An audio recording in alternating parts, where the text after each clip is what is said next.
Hello and once again a very warm welcome to everyone on Prince Civil Services YouTube channel. My name is शिपांशु Pandey और आपका स्वागत है history की इस quick revision series के आज के इस नए सेशन। इस सेशन में हम अपने लास्ट सेशन को ही कंटिन्यू करेंगे और मुगल एम्पायर के कुछ और अच्छे प्रश्नों को यूपीएससी के लेवल के प्रश्नों को सॉल्व करेंगे। लास्ट सेशन में हमने अकबर के बाद जहांगीर, शाहजहां और औरंगजेब पे कुछ प्रश्न सॉल्व किए थे और आज के सेशन में उसी को कंटिन्यू करेंगे और वहीं से कुछ और अलग डायमेंशंस के कुछ नए प्रश्नों को सॉल्व करने का प्रयास करेंगे। चलिए बिना किसी देरी किए अपने इस सेशन को आज के पहले क्वेश्चन के साथ स्टार्ट करते हैं।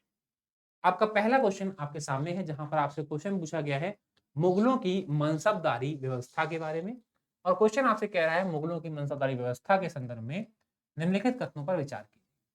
पहला स्टेटमेंट है अकबर की अपेक्षा जहांगीर मनसबदारों को प्रति सवार अधिक वेतन देता था। क्या यह कथन सही है या गलत? तो यहाँ पर अगर आप देखें तो यहाँ पर यह स्टेटमेंट आपका सही नहीं है। राइट, ये स्टेटमेंट आपका सही नहीं है। कारण क्या है? अकबर ही जो आपका है वो सबसे ज्यादा वेतन दे रहा है। जहांगीर के समय जो प्रति सवार वेतन है उसकी मात्रा कहीं ना कहीं कम हो जाती है। Statement is not correct. इसके बाद जो अगला स्टेटमेंट है वो कह रहा है सवारों को उनकी राष्ट्रीयता और घोड़ों के स्तर पर वेतन मिलता था। ये बात सही है क्योंकि यहाँ पर जितने ज्यादा सवार होंगे जितने ज्यादा घोड़े होंगे उस आधार पर उनके वेतन का निर्धारण होता था। बिल्कुल सही है। मुगलों ने मिश्रित सैनिकों की भर्ती की थी तो यहाँ पर मुगल सैनिक भी थे, उसमें अफगान सैनिक भी थे, हिंदू सैनिक भी थे, राजपूत भी थे। हर तरह के सैनिक आपको इसमें देखने को मिल जाएंगे। तो ये स्टेटमेंट भी आपका क्या है? सही है। इसके बाद कह रहा है उपयुक्त कथनों में से मतलब इन तीनों में से जो भी कथन आपका सही नहीं है मतलब गलत है वो बताना। तो जो कि 2 और 3 सही है तो ये तो नहीं बताने हैं। पहला वाला गलत है तो आपका केवल एक जो है वो गलत है। इसलिए आपका आंसर क्या हो जाएगा? ए हो जाएगा सही उत्तर, केवल एक। ठीक है, तो सिंपल क्वेश्चन था, आंसर बहुत इजीली हमने फाइंड आउट कर लिया। अगला क्वेश्चन आपके सामने जहां पर आपसे फिर से मनसबदारी व्यवस्था के बारे में ही प्रश्न पूछ रहा है।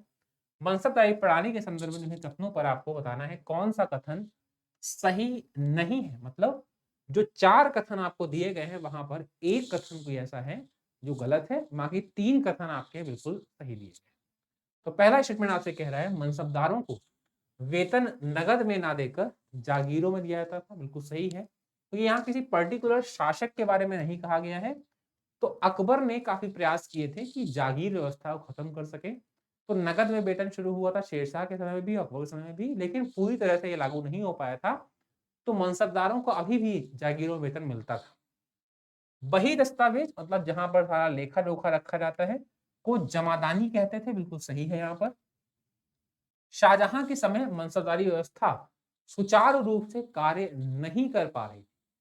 एक्चुअली में अगर आप देखेंगे तो अकबर ने इस व्यवस्था को लागू किया था प्रॉपरली और इसके बाद जहांगीर के समय थोड़ा गिरावट आई, लेकिन शाहजहां के समय सबसे पीक पर यह व्यवस्था चल रही थी और औरंगजेब के समय एक बार डाउनफॉल देखने को मिलता है। तो यहाँ पर यह कहना कि व्यवस्था नहीं चल पा रही थी गलत होगा। तो स्टेटमेंट इज नॉट करेक्ट। आगे चलकर मनसबदारों का वेतन सालाना की जगह माहवारी पैमाने पर दिया जाने लगा। मतलब क्या है? पहले वार्षिक वेतन मिलता था 12 महीने का और बाद में आगे चल करके उसे शासकों ने माहवारी मतलब प्रति माह पे कन्वर्ट कर दिया। ये स्टेटमेंट बिल्कुल सही है क्योंकि ऐसा ही हुआ भी था। तो यहाँ पर अगर आप देखें तो पूछा गया था कौन सा सही नहीं है। पहला, दूसरा और चौथा बिल्कुल सही दिए गए हैं। तीसरा स्टेटमेंट आपका सही नहीं है, इसलिए इस क्वेश्चन का आपका आंसर होगा सी, क्योंकि यही एकमात्र स्टेटमेंट है जो गलत है। तो ये था आपका क्वेश्चन। इसके बाद अब बात करेंगे आज के अपने नेक्स्ट क्वेश्चन पर जहां पर मुगल काल पर ही ये क्वेश्चन आपका बेस्ड है। क्वेश्चन आपसे कह रहा है मुगलकालीन व्यापार के संदर्भ में निम्नलिखित कथनों पर कौन से निम्नलिखित कथनों में से कौन सा सही नहीं है। मतलब फिर से कोई 4 स्टेटमेंट है और उन 4 में कोई एक ऐसा है जो गलत है, बाकी 3 आपके सही है। पहला कह रहा है कोरोमंडल तट जो है वो वस्त्र उत्पादन का केंद्र था। तो यहाँ पर ये स्टेटमेंट सही है। बंगाल चावल, शक्कर और नफीस मलमल का निर्यात करता था। आज भी बंगाल में जो है गन्ना और चावल काफी मात्रा में मिलता है। बिल्कुल सही है। भारत का व्यापारिक समुदाय जाति और धर्म पर आधारित नहीं था। ये बात भी सही है। आर्थिक दृष्टिकोण से देखेंगे तो भारत जो समाज है, जो समुदाय है, वो अभी जाति और धर्म के आधार पर नहीं बटा था। वो पेशे के आधार पर, प्रोफेशन के आधार पर बटा था। कृषक वर्ग है तो वो कृषकों में शामिल होगा, किसी भी धर्म का हो, किसी भी जाति का हो। अगर व्यापारी वर्ग है तो अपने अपने व्यापार के दृष्टिकोण से वो शामिल होंगे, तो उसमें भी कोई गलत नहीं है। तो यहाँ पर ये भी स्टेटमेंट आपका सही है।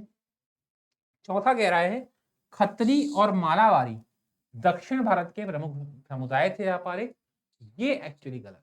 मालाबार तट नहीं बल्कि मुगलों के समय विशेष रूप से कोरोमंडल जो तट है ये सबसे ज्यादा व्यापारिक रूप से महत्वपूर्ण था। और साथ ही साथ अगर हम बात करें तो इस कोरोमंडल तट पर कई मुस्लिम व्यापारी थे और एक श्रेणी जो कहलाती थी व्यापारियों की उसका नाम था चेट्टी। उस चेट्टी व्यापारी समूह का नाम आता है, ना कि खत्री का। तो यहाँ पर ये स्टेटमेंट आपका चारों में से हमने देख लिया, केवल चौथा स्टेटमेंट सही नहीं है, बाकी तीनों सही हैं। और पूछा गया है कौन सा सही नहीं है, तो आपका आंसर क्या हो जाएगा इस क्वेश्चन का? डी हो जाएगा, क्योंकि यही स्टेटमेंट आपका सही नहीं है। इसके बाद बढ़ते हैं आपके आज के अगले प्रश्न की तरफ। अगला प्रश्न कह रहा है मुगल शासकों के संदर्भ में निम्नलिखित कथनों पर विचार कीजिए। और पहला स्टेटमेंट है अकबर और औरंगजेब तोप निर्माण में बहुत गहरी रुचि लेते थे। स्टेटमेंट इज करेक्ट, क्योंकि ये स्टेटमेंट सही है। अकबर हो या औरंगजेब हो, इन्होंने कई अलग अलग तरह की तोपों का निर्माण करवाया था।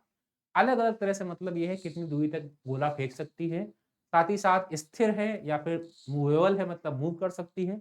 कुछ तोपें हैं वो किले के ऊपर लगती थी, वो एक जगह स्थिर हो जाती थी। कुछ तोपें हैं जो बैटल ग्राउंड में जाती थी और मूव करती थी। तो सभी तोपें इनके पास थी, तो स्टेटमेंट इज करेक्ट। उस काल में मतलब मुगल काल में भारत इस्पात की तलवारों का निर्यात कर रहा है। इस्पात मतलब लोहा, और ये स्टेटमेंट भी आपका बिल्कुल सही है। स्टील के यहाँ पर इसकी तलवारें बनती थी और इसका निर्यात भी होता था। तो फिर से कौन सा सही है? क्योंकि दोनों ही सही है, इसलिए आपका आंसर क्या हो जाएगा? सी, 1 और 2 दोनों, both statements given above are correct. इसके बाद बढ़ते हैं आज के अपने अगले प्रश्न की तरफ। और अगला प्रश्न आप पर दिया गया है, जहां पर पूछा गया है कि शाहजहां के संदर्भ में निम्नलिखित कथनों पर आपको करना है विचार। और इसमें 3 स्टेटमेंट आपको दिए गए हैं और पूछा गया है कौन सा या से स्टेटमेंट सही है। पहला कह रहा है इसने मतलब शाहजहां ने, शाहजहां कौन था? अकबर के बेटे जहांगीर का बेटा, आगरे के किले में मोती मस्जिद का निर्माण करवाया, बिल्कुल सही स्टेटमेंट आपका है। इसने दिल्ली स्थित जामा मस्जिद का निर्माण करवाया, बिल्कुल सही स्टेटमेंट है। शाहजहां ने सिख गुरु अर्जन देव को संरक्षण प्रदान किया था, ये स्टेटमेंट आपका सही नहीं है, क्योंकि शाहजहां ने सिख गुरु को संरक्षण प्रदान नहीं किया था, बल्कि अर्जन देव का नाम जो है वो उनके विरोध के लिए आता है। तो यहाँ पर स्टेटमेंट ये गलत है। कौन सा सही है? पहला और दूसरा सही है, इसलिए आपका आंसर क्या होगा?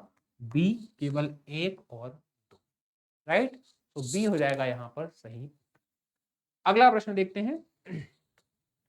अगला प्रश्न आपसे कह रहा है मुगल सिख संघर्ष के संदर्भ में आपको निम्नलिखित कथनों पर विचार करना है और बताना है कि निम्नलिखित में से कौन से कथन सही हैं। ठीक है, 3 कथन दिए। पहला कह रहा है जहांगीर के समय सिख मुगल संघर्ष प्रारंभ हुआ था।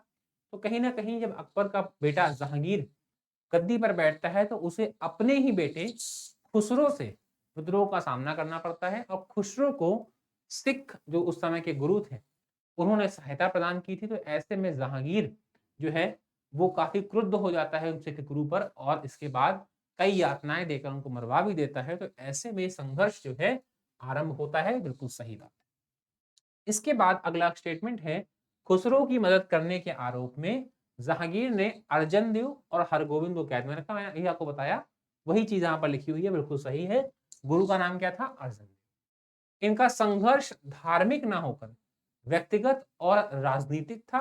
तो यहाँ पर यह आपको समझना होगा, मुगल भले ही इस्लाम धर्म को फॉलो करने वाले थे और सिख धर्म अलग था, लेकिन ये जो संघर्ष आप देख रहे हैं ये धर्म के दृष्टिकोण से नहीं था, बल्कि इसका कारण क्या था कि यहाँ पर इन्होंने इनके रिबल बेटे जो है, उसको विद्रोह करने वाला बेटा है, उसकी हेल्प की थी और राजनीतिक कारणों से संघर्ष शुरू हुआ। तो ये स्टेटमेंट भी आपका क्या है? बिल्कुल सही है। पूछा गया है कौन सा से सही है, क्योंकि तीनों ही आपके सही हैं। तो आपका जो ऑप्शन 1, 2 और 3 वाला है डी, वो आपका हो जाएगा सही। तो ये हो गया आपका इस प्रश्न का आंसर। तो आई होप काफी नई नई चीजें आपको सीखने को मिली होंगी, काफी नए नए डायमेंशंस को आपने समझा होगा। इस वीडियो का ये लास्ट क्वेश्चन था। जल्दी मुलाकात होगी आपसे अगले सेशन में, जहां पर हम मुगल एम्पायर के एंड लास्ट के कुछ रूलर से कुछ और नए क्वेश्चंस लेकर आएँगे, उसको हम सॉल्व करेंगे। Thank you so much for watching.